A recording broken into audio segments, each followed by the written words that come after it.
Bismillahirrahmanirrahim. Assalamualaikum warahmatullahi wabarakatuh. Waalaikumsalam warahmatullahi wabarakatuh. Alhamdulillahirabbil alamin. Wassalatu wassalamu ala asrofil anbiya'i wal mursalin wa ala alihi washabihi wasallim ajmain. Rabbi shrah li sadri wa yassir li amri wahlul 'uqdatam min lisani yafqahu qawli. Halo sobat Skansa dan sobat Rismabah, kembali lagi bersama kami di kajian Jumat.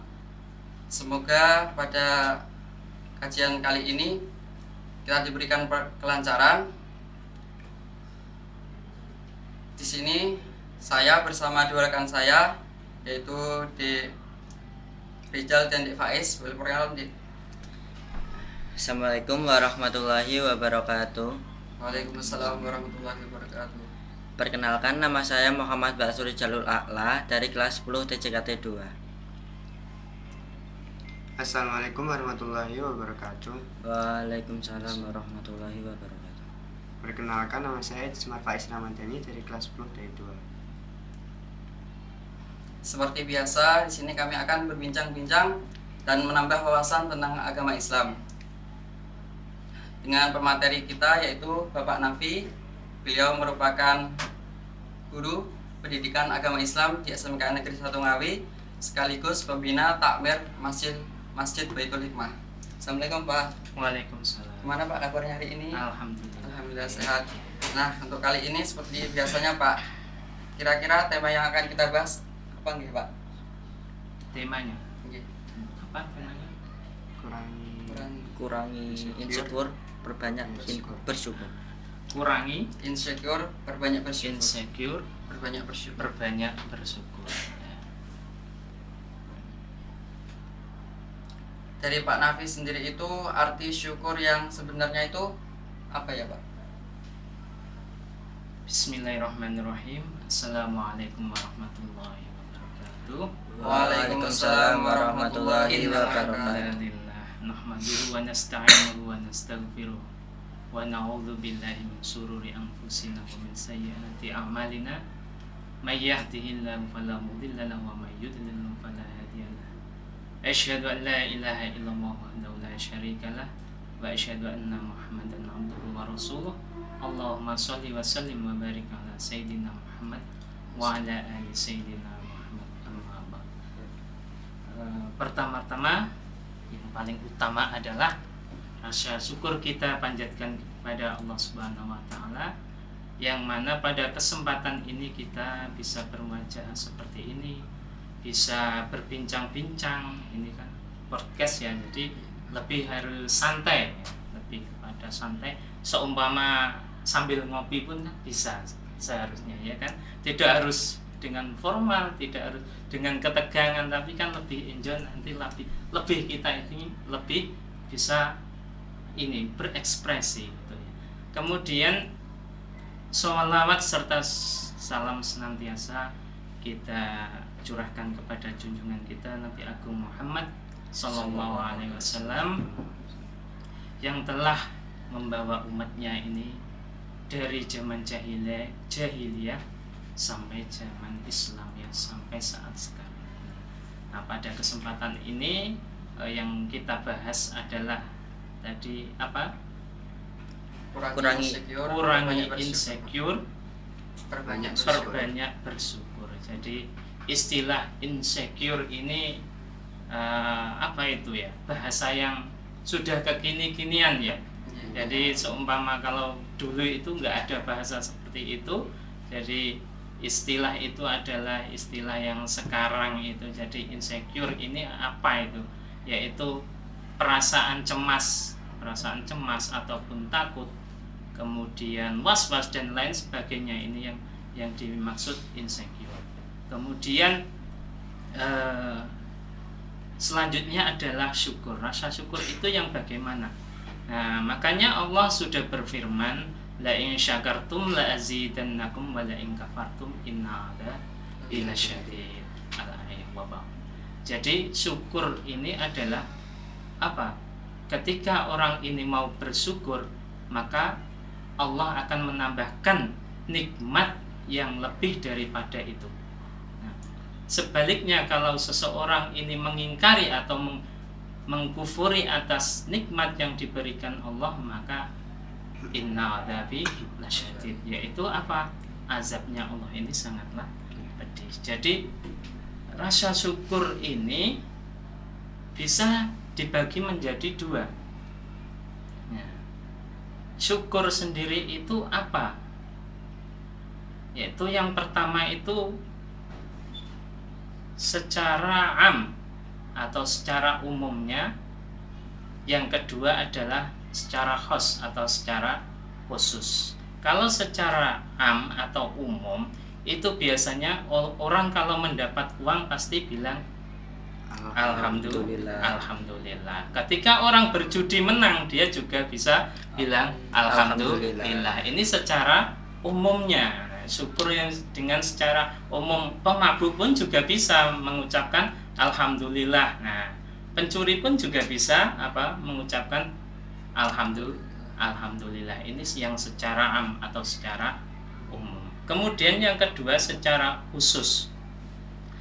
Syukur secara khusus ini adalah ungkapan atau ekspresi terima kasih kita kepada siapa? Kepada baik itu kepada yang memberikan nikmat itu, yaitu Allah ataupun makhluk lain yang memberikan kepada kita. Jadi kalau kita mendapatkan nikmat dari Allah, kita mengucapkan Alhamdulillah. Tapi kalau orang yang memberikan itu, kita bilangnya bagaimana? Mengatakan terima kasih. Bedanya di situ. Ketika orang ini memberikan sesuatu, contohnya saya memberikan HP. Ini kamu Rizal, saya beri HP karena prestasimu yang bagus. Kemudian kamu mengucapkan terima kasih. Paling saya cukup bilang sama-sama. Berbeda dengan Allah. Kalau Allah ini memberikan nikmat ini, baik yang tak terduga nilainya, kalau seumpama orang mau bersyukur maka akan ditambahkan nikmat-nikmat yang lain. Jadi ungkapan itulah kalau seumpama bil khos atau dengan khusus itu bil lisan, yaitu dengan ucapan tadi Alhamdulillah itu kepada Allah, kalau terima kasih kepada manusia. Kemudian wa amalan bil arkan. Wa amalan bil arkan ini apa maksudnya? Yaitu perilaku anggota tubuh kita ini. Ketika kita bersyukur, apa yang kita lakukan anggota tubuh kita ini kepada Allah? Nikmat yang sudah diberikan kepada Allah ini, dengan kata lain yaitu dengan cara kita ini untuk tidak bermaksiat. Contohnya tangan ini untuk meninggalkan maksiat. Nah, mata meninggalkan dosa mata, kaki, kemudian dan lain sebagainya. Itu cara syukur secara amali bil arkan, seperti itu. Jadi apa-apa yang diharamkan Allah ini kita tinggalkan. Itu syukur secara khos atau khusus.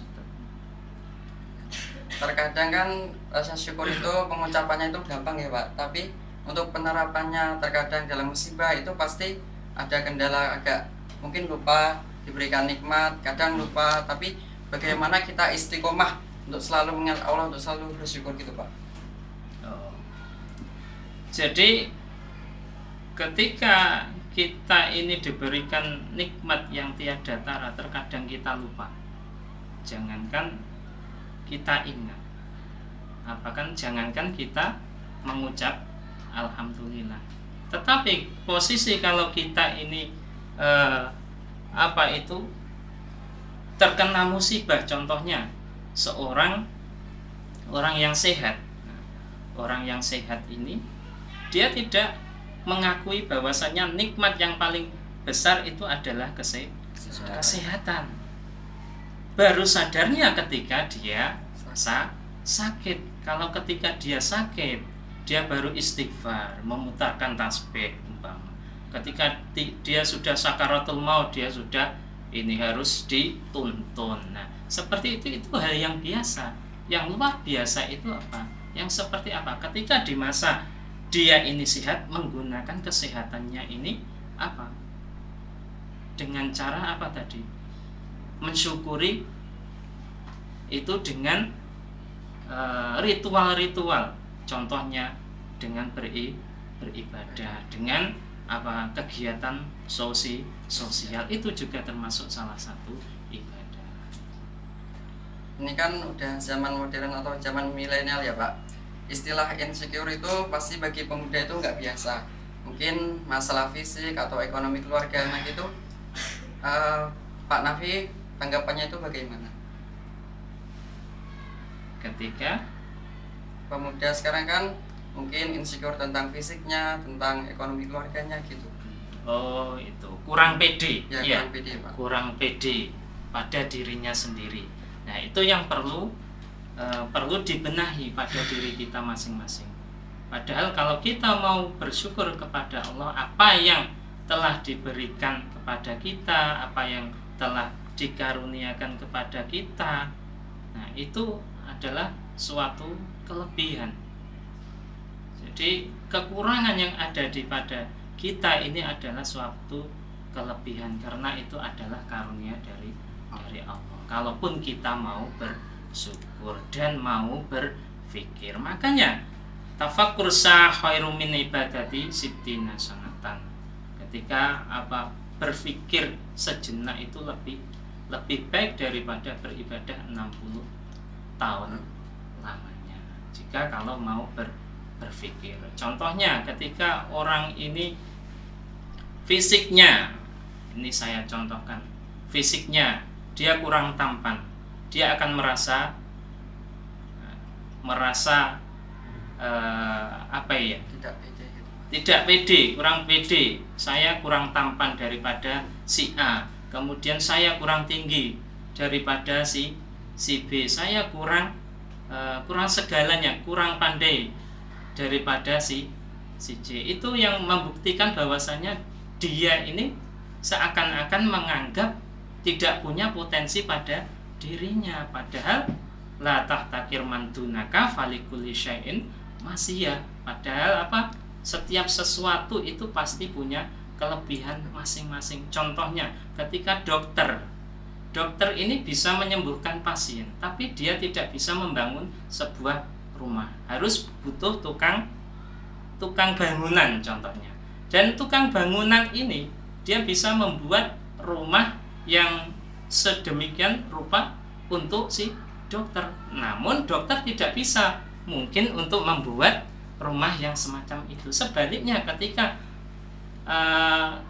tukang bangunan ini sakit, maka dia harus datang kepada dokter. Itu saling melengkapi. Kalau orang mau berpikir seperti itu, pasti tidak akan meremehkan satu sama lain dan beranggapan saya ini juga punya kelebihan masing. Saya punya kelebihan, dia punya kelebihan, dia tidak punya kelebihan di sini, tapi saya punya kelebihan di sini. Itulah Allah itu maha adil. Nah, boleh diceritakan enggak Pak kisah sahabat Nabi yang ada sangkut pautnya dengan bersyukur?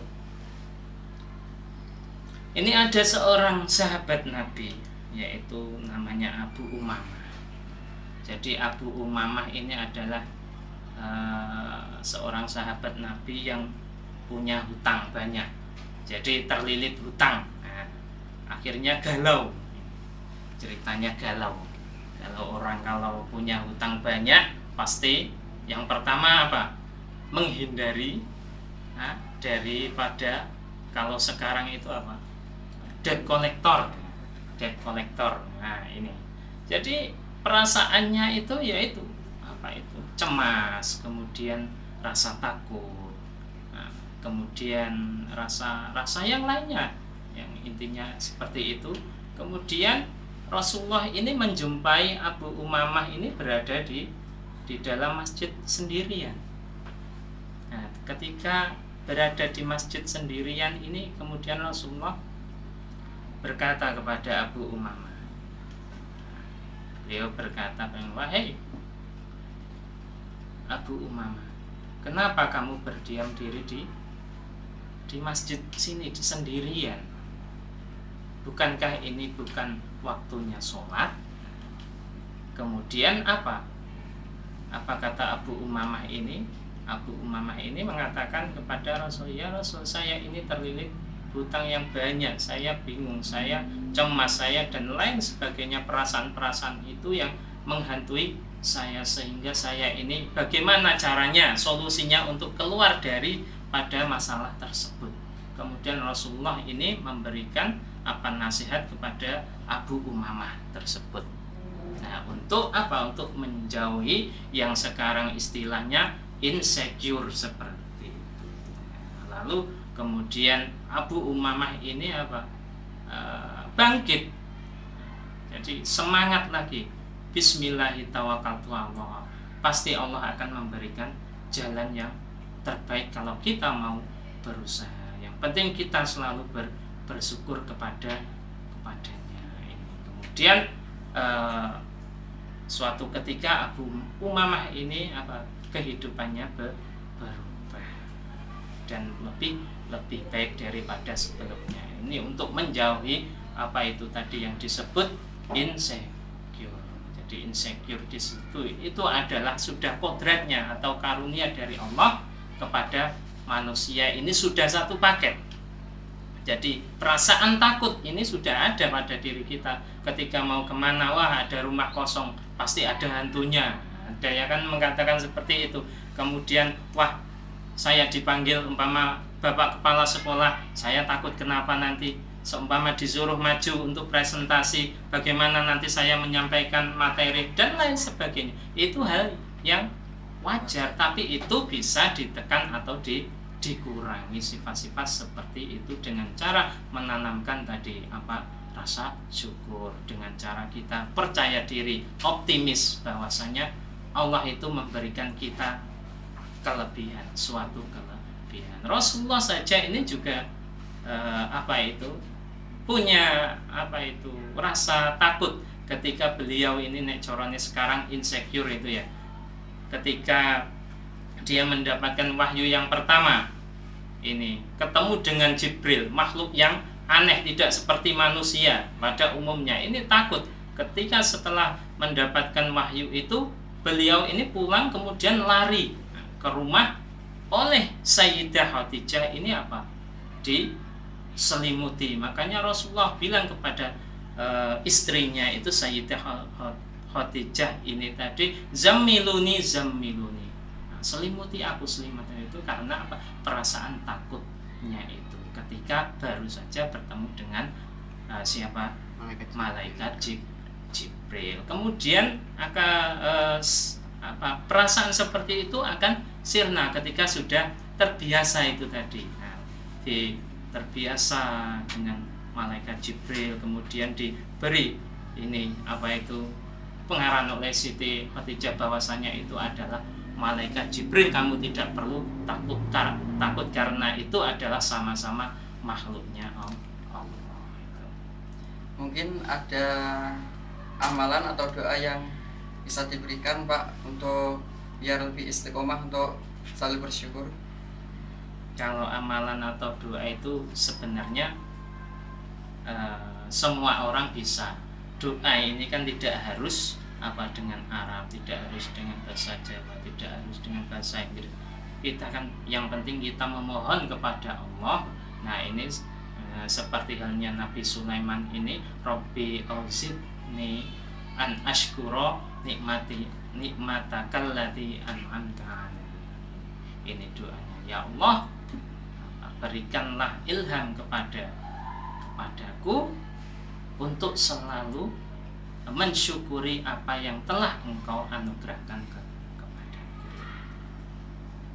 Terus mungkin ada pesan-pesan atau nasihat untuk anak-anak muda zaman sekarang Pak, untuk supaya lebih pede, supaya lebih bersyukur, supaya lebih berjuang di dalam agama Islam itu tanpa memandang kekurangannya gitu Pak. Untuk memotivasi atau pesan dari saya itu saya ringkas dalam 5M. Yang pertama adalah gunakan masa mudamu sebelum datang masa tuamu. Kemudian gunakan masa sehatmu sebelum datang masa sakitmu. Yang ketiga, gunakan masa luangmu sebelum masa sibuk. Yang keempat, gunakan masa kayamu sebelum masa miskinmu atau fakirmu. Yang terakhir, gunakan masa hidupmu sebelum datang masa ajalmu atau masa mati. Itu saja yang bisa saya sampaikan. Terima kasih untuk buat Pak Nafi, Ya. materi atau ilmu yang diberikan. Semoga apa yang disampaikan beliau bisa kita terapkan, bisa kita sebarkan ke yang lain, dan semoga apa yang kita lakukan hari ini diberkahi oleh Allah dan selalu bersyukur. Terutamanya saya sebagai moderator mengucapkan maaf apabila ada salah kata, dan kepada Pak Nafi maaf ya Pak. Ya, kita Cukup sekian dari saya. Wabillahi taufik wal hidayah wa ridho wal inayah. Wassalamualaikum warahmatullahi wabarakatuh. Waalaikumsalam warahmatullahi wabarakatuh.